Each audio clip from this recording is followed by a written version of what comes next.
drafted Matt Manning before, which is great. He obviously still is very much unknown. We'll have to see if he can pan out. Hopefully he does. They took him 9th overall in 2016. All right. The year the rebuild has quote-unquote started. 18th pick overall, they draft Alex Fiedo from the University of Florida, pitcher. So 2 years in a row, they take a pitcher. Fiedo, by the way, just made his MLB debut this year, and so far he's actually done well. He's getting a lot of swing and misses. He has. But again, he's a rookie. There's a lot of things. Well, a lot and of question also marks. he is ranked number 16 in the Tigers organization. Number 16. Yes. In their prospect pool. Yep. Which is like, there's, their prospect pool is not, by the way, it's not that good. Like, it's just not that good. I'm gonna, wait, so to be 16. I'm gonna get there. Let me lay it out for the people. Let me lay it out, and then you can shred it to evisceration, like I know you will. Oh, I will. So 2018, they take Mize, right? Consensus number 1 pick. Here's the thing. I don't think Al Avila can get credit for that because my grandmother could have made that pick. Yeah. Okay? We would have made that pick. It's not... when you have the number 1 overall pick, I would hope you got the right guy. And Mize, there's still a lot of question marks about him. I think he just needs to get Tommy John. And I think he can be a very good starter. Maybe not an ace. I think, honestly, Tariq Skubal is going to be the ace at this point. But Mize can be a second guy in the rotation, I think. I think he has all the potential to do that. So, again, that pick, it was kind of an obvious one. So they drafted 3 right-handed pitchers in a row, 2016, 2017, 2018. 2019, they take Riley Green, 5th overall. Hallelujah, good stuff.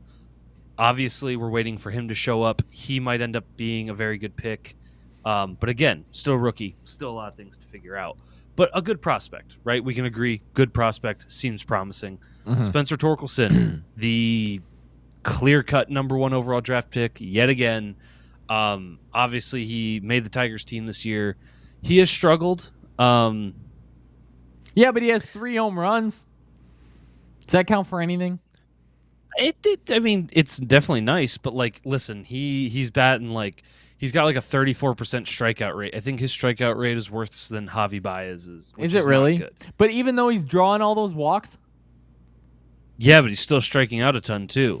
He's patient at the plate. The issue is when he tries to swing at the strikes, he's either staring at them or he's swinging through them. He's very late. So I'm personally of the opinion Torque's going to be fine. It's we don't need to panic. It's his first 2 months in the majors. He's adjusting. I think he needs to get sent down to AAA for 2 weeks on a I say a rehab assignment, and by rehab assignment I mean just fucking crush a few dingers off of lower level pitchers and get your mojo back and come up in the beginning of June, hopefully with Riley Green as well, which would be awesome. Can I sidebar? Torque's going to be fine. Can I read you what the batting average for Vladimir Guerrero Jr. was in 2019 and 2020? Yeah. Well, actually, his OPS is probably so it was everything was very average. He was batting 272. In 2019, he struck out 91 times, which I guess, that's not actually that bad. But I was like, Brad, 272. I don't know if there's a player on the Tigers roster that's hitting 272. Yeah, but the thing is, though, is that he wasn't making a ton of headlines. He finished 6th in Rookie of the Year. People thought that he was not a bust, but sort of, because they had all this hype on him, and all of a sudden he's but then he led the AL in on base percentage in 2021, and they were now, you know what I mean? Now he's batting 287. Last year, he had a 311 batting average, an OPS of over 1,000. That's just insane. You know what I mean? I'm expecting Torkelson to follow the same sort of trajectory. I'm not worried about Torque at all. Plus, his age is also, he's only 22 years old. Yeah, he's super young. Torque's going to be fine. It's all going to be good. So this is where we've been, talking. This is where I think this is kind of where the draft picks I think you can make a negative point towards Avila. He then in 2021 drafts another right-handed pitcher, Jackson Jobe. Now here's the thing. Jobe looks really good so far in the His minors. slider, I think insane. it's insane. The issue is we're not going to see him for fucking 4 more years, right? Like it's gonna be a couple, right? At least 3, I think. His until ETA he makes it. on MLB pipeline right now is 2025, but I think it's going to be more like 2026, 27. So again, it's like I get it. You want to take but like so now those are like the top draft picks. A lot of pitchers other than the 2 positional players, Green and Torque. Okay. So what do the Tigers have in their prospect list? Well, here on their top 50 prospect list, obviously Green and Torque, they were the top of the list. They're going to both be MLB starters this year. You know, when Green's back from injury, Torque's obviously there.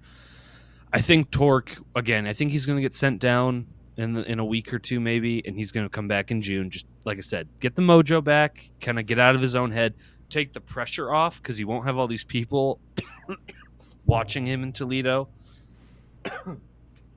Torque's going to be fine.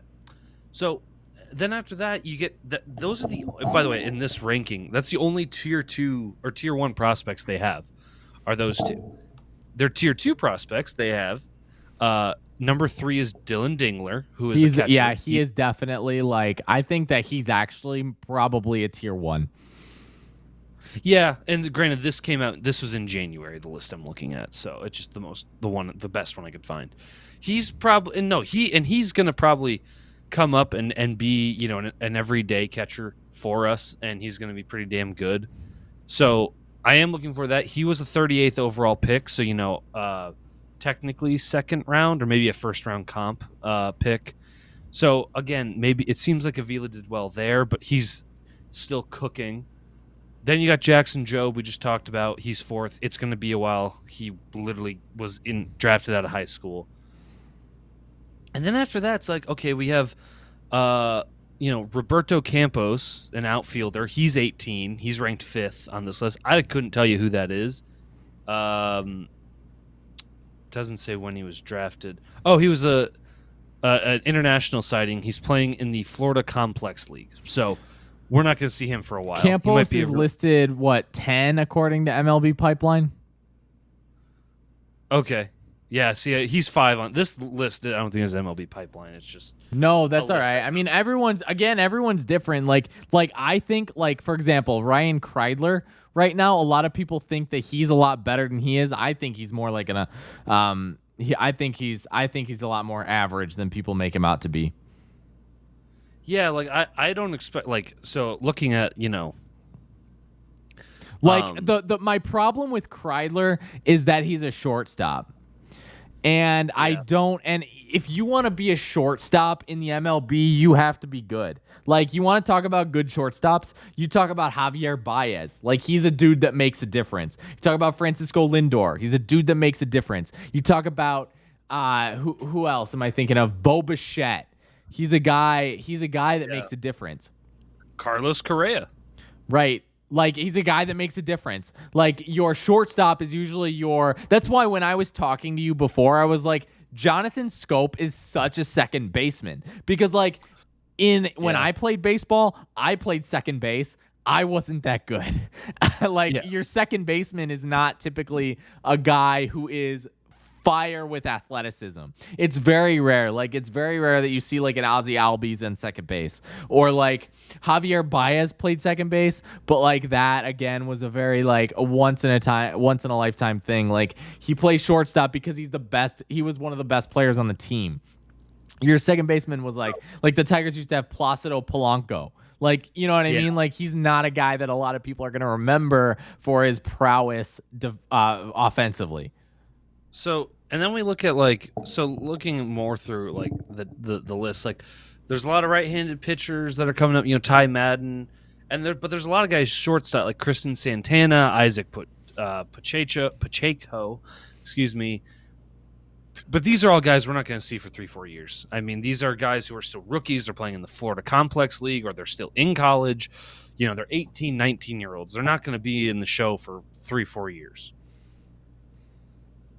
So it seems like the closest prospects are all guys that are pitchers, and then there's Ryan Crydler, who is in AAA. Like maybe he comes up and does something, but the issue is you got Javi Baez for 3 years, so like he doesn't. I mean, he can probably play second base if you really wanted to get him up here and play, but he doesn't really have a spot on the team. And then like you can look at like Cody Clemens. He's been talked about a lot of like a guy who could. He's also the son of Roger Clemens. Yeah. So that's kind of cool, and he's 25. Like right, he's old enough. I think that he has the maturity to play in the MLB pretty quickly. I think there's talk about him being promoted this year. Yeah, and I think you know what I think would be a good move. Send Torque down. Bring Clemens up. You want to replace a rookie with a rookie?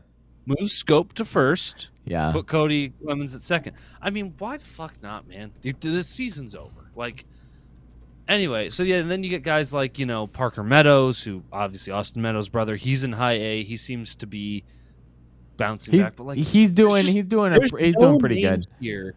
There's no names here that give me any sort of excited or interested in watching this team play.